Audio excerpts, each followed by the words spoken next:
Okay, now that that first base layer is dry, I'm going to apply one more layer of that initial umber color, except this time it's going to be a bit more dilute, and I'm just going to make a quick value study.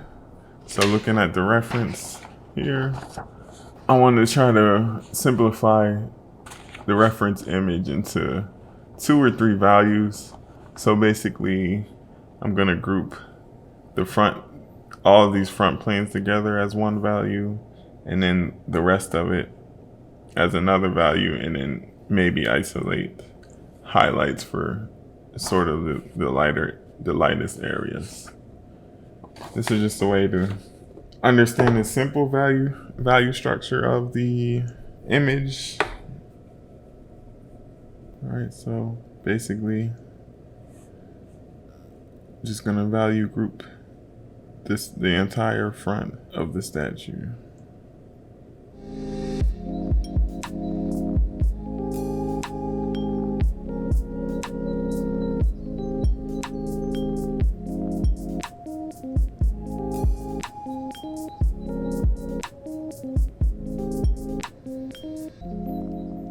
The choice of color of the base layer, it's not no one right way to do it. I just picked for this statue in particular, I just picked a sort of warm neutral color because I'll be adding, later on I'm gonna be adding only white and black.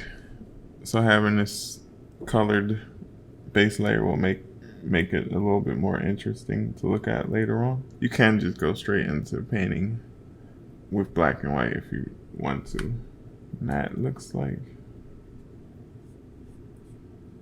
that should do it for our value study.